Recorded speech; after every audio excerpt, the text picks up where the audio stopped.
You're listening to the Awe Shift podcast, and I'm your host, Anthony Trucks. I'm passionate about one thing, helping you make shift happen in your life and business through our two types of Awe Shift moments. The kind that make you say, "Awe Shift, this is awesome, now what?" Or "Awe Shift, this sucks, now what?" Because, well, that's life. But instead of stressing and struggling about life's shifts, we can take control of them and make them happen for us instead of to us. If you are ready to finally take shift seriously, end your overwhelming uncertainty, and make shift happen in your life, then you're in the right place. Let's go. Hey, welcome back to the Awe Shift podcast. Your host, as always, Anthony Trucks, and I'm excited to bring to you another amazing guest because, man, we get the great long end of the stick here, man. We get some cool people that come to this show, and I have another amazingly cool person for you. This person is a licensed clinical psychologist, and they focus on trauma, health, and happiness. Yes, kind of an interesting, we'll call it collection of things. But here's what I want you to know before we get into this. I have already been on this person's podcast. I had a cool chat with them. This is a human being that you don't happen across every day, mostly because of the insight in their head of what they've done, how they serve the world, but also the heart that goes along with that. There's some people who are very heart-filled, but may not have so much intelligence, we'll call it. Some people are very intelligent, but not have the heart. This is a good, amazing concoction of crazy, awesome, all-in-one bucket of human. And so without further ado, I'm going to bring on Dr. She doesn't want to be called this, but I'm going to call her Dr. Shannon Connery. How are you? Thank you for having me. What a wonderful introduction. That made my day. Good. I'm trying to make people's days out here. Everybody, you know what it is? I find that I have a lot of joy and I love to give it out. So I'm going to give it out. I don't pull punches anymore. You know, and maybe I'm crazy, but I find one of the hardest things for people to do is to give compliments. You ever find that to be interesting or like a thing? Oh yeah. In my private practice, people are so much less comfortable when I tell them something really positive that I'm noticing about them than when I tell them really harsh stuff. It's like they will soak in that criticism easily. I think you're right about that. Is it because we're normalized to it? I don't know because I know for me growing up, I didn't do well with thank yous. Like I didn't know how to take, because I was a foster kid and I wasn't great. I didn't know how to handle it. Like I don't know, how do we get to that point? I think that it's one of those things. It's interesting you ask about this. So in psychology, I think that if you have good self-esteem and you believe that you're doing what you're supposed to do, you can take compliments. But when people tell you something good and you don't believe it, it's really hard. It's really hard. So that the people who can take a compliment have done a lot of work usually. Interesting. That makes that is 100% me, I would say, because I didn't know how to do it earlier. So trauma, health, and happiness. I think this has definitely got a tie into this, right? Because I know for me, my trauma minimized what you just said, my ability to feel like I mattered. And then, I didn't affect all my mental health, but I did as a kid. I know I had some craziness. I was like a maniac little kid, but I found happiness. How does your work kind of like work into the world? I mean, it's obviously a big box to unpack, but I guess a simple question is like, how'd you get into this work? So, like so many people who get their doctorate, get out of graduate school, you just need a job. You need to make some money. And I was really lucky that one of my mentors in San Diego, where I went to graduate school, knew a police psychologist out in Denver, where I was doing my postdoctoral internship. And this guy was so amazing. And John Nicoletti, he had contracts. We would fly to Antarctica and do psych evals on people who wanted to winter over. And then we would go to the jail and do trauma debriefings for people who had, witnessed a shooting or a suicide. So it was really high intensity trauma work. And then Columbine happened and we were the company that had the contract. And so I was I think I was 28, 29 years old. Columbine shooting happens. We've never seen trauma like it. Everybody, all the first responders have such incredible trauma. And so I all of a sudden felt this responsibility you have to get better. You have to treat trauma with the best of the people if you're going to do this kind of work. So I took courses from Bessel van der Kolk and got trained in EMDR. And so I started my career working on that end of the spectrum. And then I had my own kind of life event where my world fell apart. And that's when I kind of started switching over to, okay, I've done years and decades on trauma. What happens so that we can deal with our past? And then all of a sudden I kind of decided I want to know how to not just not be traumatized and not be depressed. I want to know how to be peak performance. Like I started studying the peak performance literature, the happiness literature, and really trying to figure out what had led to my own disaster and then how to take it and become who I wanted to be. And so it's been this incredible journey, but I love that I have both of those skills, because you can't go from somebody with PTSD, as you know, from your own amazing life story to where you are today. Like, there are some steps in there. And yeah. No, keep going. I agree. It's a few steps for sure. Yeah. So in any case, it was a journey for me, but I still I've loved my work I've worked with, military guys who have just been so traumatized from what the military is asking people to do now, which is 2, 3, 4 tours, up to, working with people who just come in and say, I'm tired of life being fine. Like, I had this realization too at some point when people say, like, oh, Anthony, how are you? And you'd say, I'm fine, thank you. I mean, there were years where I literally was just fine. And I was so like, I didn't want to just be fine anymore. So that's my work. I like that. That's pretty cool. And what's funny is I think that a lot of people float in that space. At this point in my life, I'm not fine. I try to shoot for great. And I tell people, I'll catch it. They're like, oh, I'm good. I'm fine. I'm like, but are you great? No, like, why don't you be great today? Like, so how do you get people to that stage, right? Because there's obviously a broad spectrum here. For the individuals that are listening now, let's say that we're going to go with an average. Like, some people are, let's say, fine, right? They may not have some craziness. Maybe they do have some really deep things. How do you work people through this process to get to a level of being happy and like really genuinely happy? Okay. So what I did, so I was married for a long time, and my ex-husband ended up becoming one of the hundreds of thousands of people who was addicted to opiates. And I didn't know. It's not like when somebody's using a lot of different drugs that you can tell. So like, in one day, I lost everything. He basically said, hey, losing my surgical license today, lost all the money, spent all the money, it's gone. I'm going to rehab. There's no money to pay the bills on our giant house in Denver, our mountain house in Vail. See you later. Bye-bye. Gotcha. So when my world got to that place, so I spent a year scrambling, working all the time. Thank God I had my degree. I just started working all the time. I'd sold everything. You can sell everything you own in a remarkably short period of time. Really? And it's pretty amazing. And then what happened is I had this event one day where I was really just lost in this, like, okay, so how do I want to rebuild? Who do I want to be? I don't want to just be that same person I was. Because, truth be told, I wasn't really that happy. I followed every rule that society gave women. Yeah. You're supposed to be skinny. You're supposed to look a certain way. You're supposed to get a degree, but then stay home and mostly raise your kids. You're supposed to do this. You're supposed to do most of the housework. You're supposed to do the majority of the raising of the children. Mm-hmm. And I just thought, I need to be more intentional. And I had this day where, like so many moms, on a day I wasn't working, I took my kids to this bouncy castle, this place where you go and all the parents sit on the side and look at their phones, and the kids go jump and have a ball, right? Yeah. So I'm standing there with the other bored parents, mostly moms, and this dad walks in with his kids. And I kind of recognized him. I think maybe our kids went to the same school, but he looked at me and he goes, wait, you're not going to stand here while he goes, do you know how much fun this is? He was like, you can't. And so I was like, no, I'm not going to, are you kidding? I'm not standing here.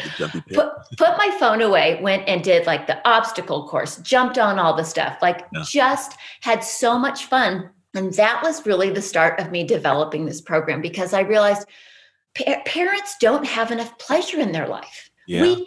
We live in accomplishment.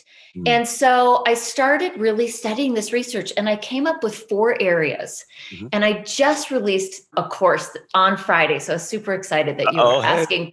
You asked me about this. I've been working on it for about 5 months. And it's called the PACE process.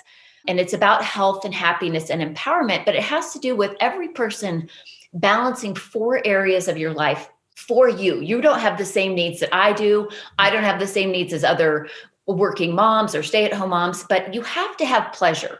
Yeah. This whole thing where I had fun for a day, I was like, when is the last time I had fun like that? Remember when you used to get up and roll down hills?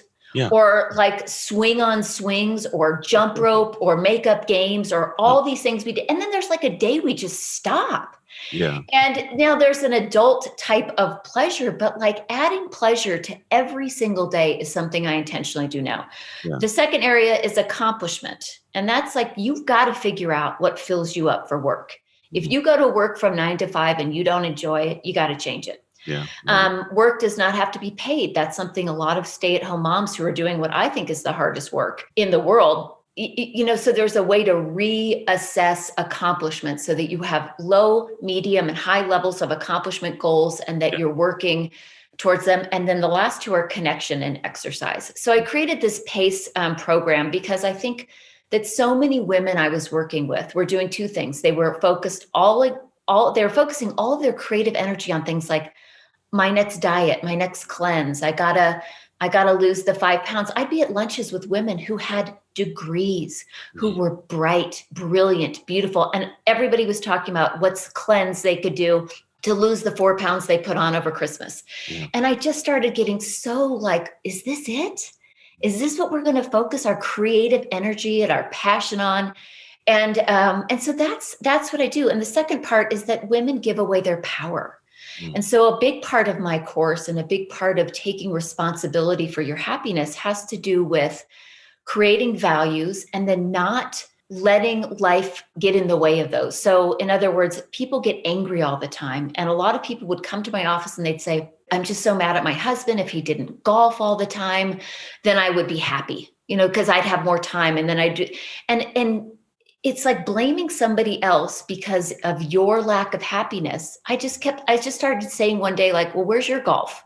Yeah, that's a good question.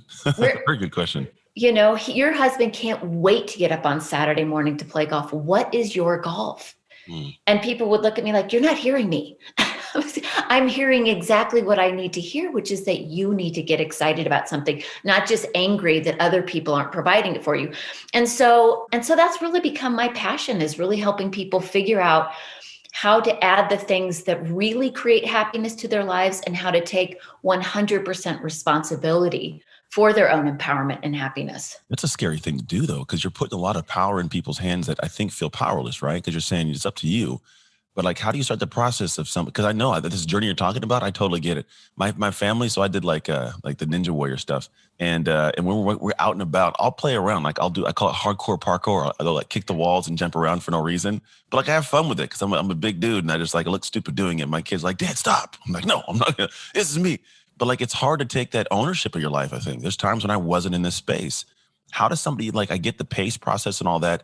How do you get somebody over the hump to just admit, like, all right, I need to work on this? I mean, that is the $1 million question, right? There are so many people. It's funny. I was interviewing a psychiatrist who specializes in burnout earlier this year. And that's one of the things he said, like, I can work really well with people who are really miserable or people who are really motivated, but there's this sort of middle ground. And I think it's the most challenging because it's like, life is okay. Life is pretty good. So where do you get that motivation to go to the next level? And I think once again that I used to try to give that to people. I used to try to work harder than my clients. And I remember one time this really wise mentor of mine basically saying like, wait, why are you working harder than your clients to reach their goals? Like, you're already fit.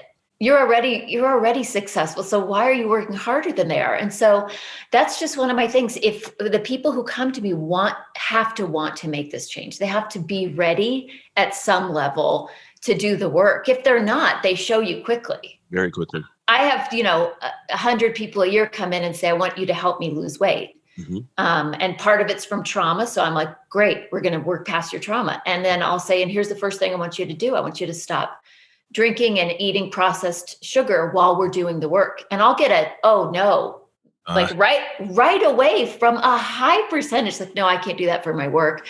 Alcohol's not my problem. Sugar's not my issue. Yeah. That's not what I need to do. And I think, wait, didn't you just come into my office? Asking for help, and you don't want my help the way you want me to help you how you want me to help you. And that's not good. Yeah.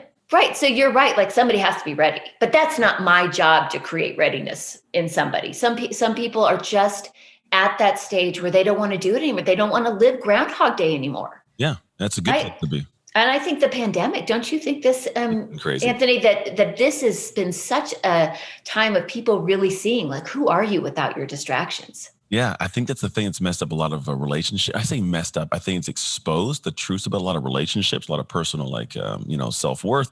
Because the funny thing is my family was like, oh man, you've been struggling with the pandemic. Like, no, I haven't been struggling, man. Like, my wife and I have a great relationship. My kids and I have a great relationships. This has been like a mini vacation, like genuinely hanging out. We're chilling.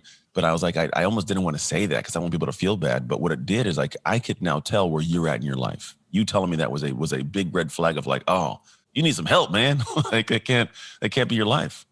I know so many people, not just the clients that I work with, because I still have a private practice with clients who are kind of therapy. I'm using my PhD with them clients, EMDR work, trauma. And then I have my coaching clients, and that's more like from the present forward. I always think of like part of my work is from the present past, and part of it is forward. But people who have been busy, they've been busy but not fulfilled. But the busyness is so distracting and so effective in modern day life. Don't you think? Yeah, there's so much. There's tools. You can be distracted 100% of the time. You can be on social media. You can be on Netflix. You can be on a vacation. You can be at a restaurant. You can be out and busy all the time and never have to sit with you. And so this has been an amazing period of time to where I hope people are using it to create some positive change. Yeah.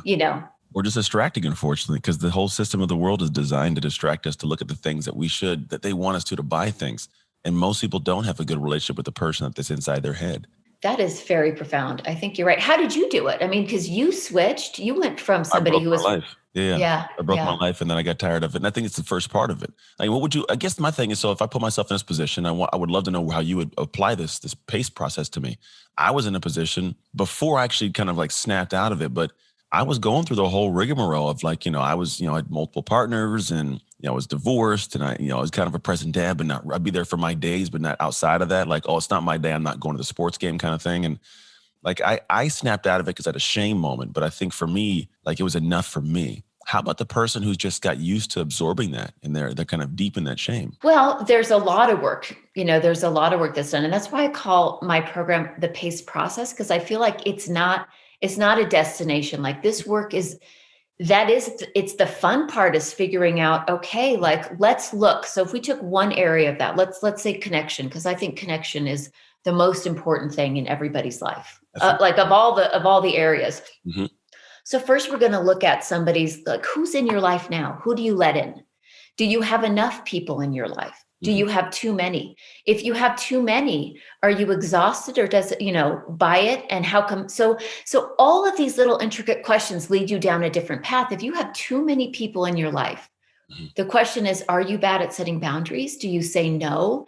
Are you not discriminating about the kind of energy that you let into your life?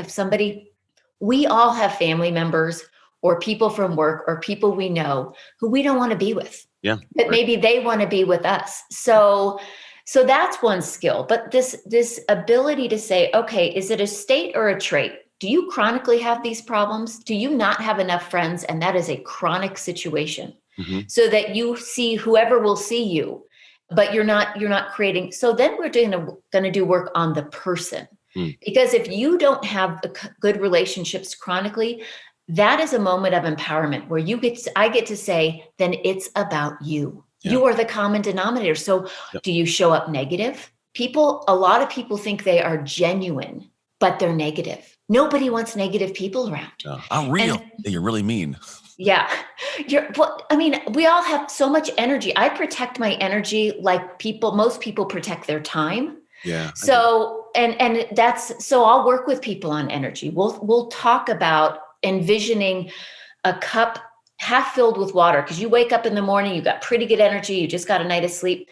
Every activity in your day, does that fill your cup up, or does it take it away? Because if you're around people who are draining and exhausting and negative, you will not have the energy to then show up and be a good parent, to be creative in your workspace, to have energy to go move in the world, which is, what creates joy for me: hiking, skiing, running, weight training, all that stuff.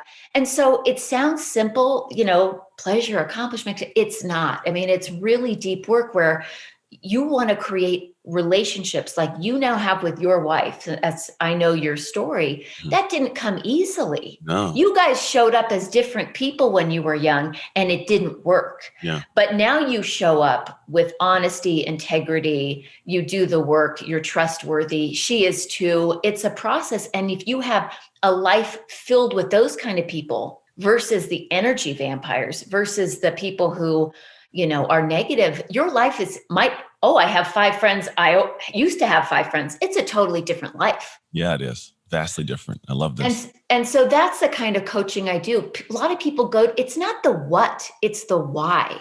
I used to work out, but I used to do it so I looked a certain way and was a certain size and didn't, God forbid, didn't go up a size in jeans. Now I still work out, but I do the stuff I love.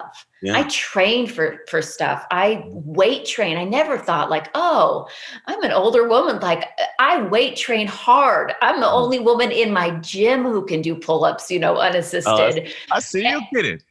So that's what the process is. It's really about diving into each of these areas and optimizing them for you as a person so that you just can't wait. Like accomplishment, that's a huge issue. We're a culture that lives in accomplishment. Finish lines. But we also give people the message that really wealthy people with a life of leisure is what we should be wanting. Yeah. It's funny you say that because my wife, she's kind of like, she wants to be able to just do what she wants. She's not like, I want to sit on my butt, right? But I am like, I could never in my life get to the point where I had enough money where I'm like, all right, I'm just going to sit here and drink tea and get chubby. I love what I do. I'm not banging on those guys and girls that are doing that, but it's just not in my DNA I love what I do. I think it's a difference to it. Well, that's the total difference. But see, that is the thing. Like, how do you get from the person who's doing something they don't want to do to you? Because you're not going to want to retire because it doesn't feel like work. Yeah, at all. That is. And so, part of what I teach people to do is to really combine these areas, because the happiest people in the world, they wake up and they don't feel like they're going to work. Mm-hmm. They wake up and they do what they're passionate about. Their pleasure is part of their accomplishment. They've added pleasure to exercise. Their connections are pleasurable. We have, you've created this system where it all works together so that your time off, it's like, I combine all 4 areas. I think if everybody went through their favorite moments in life, those top 3 memories, and I'm not talking about the birth of a kid, they would find that they combined accomplishment, pleasure, connection, and, achievement at high levels. Like when I did the marathon with my best friend in Paris, that's what we did. It was all 4. Yeah. I love it. And I think that's kind of the secret. What's hard to do is actually hard to put all this stuff into a way that someone's words can clearly get it. We got like 5 minutes, Matt, just by the way. We can hang out or pop out, whatever you want to do. This is the world of my weird podcast world. But it's this thing where I think that it's hard to clarify that, to have somebody go, I want that, mostly because I've noticed people don't know what that feels like. It's like telling a kid, go get that thing over there. It's going to be delicious. Like, I don't know if I want to climb that mountain to get that thing. You're going to love it. I don't know. But if I gave them a taste of it, now they'll climb that mountain. I feel like a lot of the things that people hear are some of the same things, but I don't know how to get people to just like, you understand how dope this is going to be? Just go do it. But like, man, people, they fall short, because this is the thing is, I think what you're saying is gold. I echo almost the same things in different ways, but I find my usually the issue with getting people there is them. Well, and I agree. And that's why I think, I started this Fix Yourself podcast 3 seasons ago. And the first season I would just like talk into the microphone. I thought not everybody can afford therapy. So I talk through all of these topics. What is PACE? How do you overcome anger? Why is forgiveness important? How does gratitude lead to happiness? I do all of these podcasts. And this season, I'm in my 3rd season, and you can find Fix Yourself anywhere. But now I'm interviewing people with messages like yours, which is, these are the steps to getting there. The information's out there. So just the awareness that you can wake up every day excited. Yeah. Maybe not every single day, but most days I wake up super happy about what's coming up in my day. Same here. And I think just knowing that there are people, there's nothing special about me.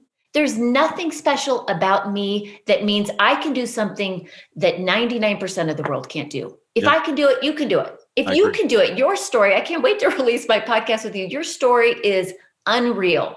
And you are living a full, what I call, you're living a paced life. You have maximized every area. I didn't even know you were a ninja warrior. That is badass. Yeah, I did it 3 times. I was either the first or second. I can't figure out which based on what the TV show says, but former NFL athlete to hit a buzzer. I live life in the bonus rounds, and it sounds like you're doing the same thing. Whenever you have those traumatic moments and everything, you get a choice of, do you beat the level and you continue on, or do you like just stay at that level? And I think what you've done, which I love, is you beat it and you live in what I call the bonus rounds, which is everything past here like wasn't supposed to be. So it's just great. And I'm going to keep getting all the little Pac-Man, donut thingamajigs they are. I don't know what those are called. What are those little beads? A little... I don't know. What was he eating? He just eats the dots. But I love this. So where can people come get part of this PACE method from you? Yes. So everybody can find me at shannonconnery.com. That's my website. It'll lead you to my podcast. It'll lead you to the course. The course is on Teachable. Okay. And then S. Connery, PhD. I'm on Twitter, Facebook. And then I started more recently an Instagram called The Happiness Gain. And so I give tools on there. I'm not great on social media. I don't like to live my life on social media. So, but like I said, all my tools, everything for free is on my podcast. And I hope people give to themselves this season. I hope for people who want to get to this place, give yourself a course, give yourself the gift of time to listen to people like Anthony and you, my podcast. Yeah. It's just, that's how you start. I love it. I love it. I love it, everybody. Final question. Ready for the final question? Yes. What is the final question? Okay. What promise did God make to the world when he created you? Oh my God, that's a profound question. He gave me a role of leading people to the water. That I feel like I'm most at home when I say to people, you got this, but I'm going to take you right there. So where you can drink. Gotcha. It's servant leadership. That's the big thing. Yeah. I dig it, Shannon. I dig you. And I'm sure everybody else paying attention does. So here's one thing. I will say you guys most definitely need to go check out the PACE program. It's kind of like the end result of this is something that's really hard to put in words. It's that level where you wake up in life is just that. It's an unspeakable level of joy you get inside. It's priceless. I'm telling you, it's priceless. And the PACE process can get you there. So go check that out. And then also, if you've enjoyed this podcast and there's something that can be useful to somebody else in your life, go share this. Like if you just shared the episode, it could genuinely change someone's life. Mostly because sometimes we all know each other and we know different people in our lives that need some help, but we aren't the one to plant the seed. Or we're the one to plant the seed and somebody else has to water it. But if you haven't been able to get through to somebody, this could be the way you get through to them. So share this episode with them or just the rest of the world to help. Outside of that, man, thank you so much, Shannon, for hanging out. Anything else you want to share? Or you just want to say bye? No, it was wonderful. Thank you so much for having me on. Awesome. Thank you for joining me. I know you're busy. So you hanging out with me, Doc, has been great. See, I did doctor again. I threw it in there at the end. Oh, you got it. That's it. All right, everybody. Thank you so much for tuning in. And as always, make the most of your off shift moments so you can make shift happen. It's Anthony Trucks and Shannon Connery signing off. Thank you so much for listening. If you enjoyed the show or found value in this episode, the number one thing you can do is subscribe, rate, and review this podcast. To get a free resource right now on how to own your shift, visit ownyourshift.net. I can't wait to see you on the next episode.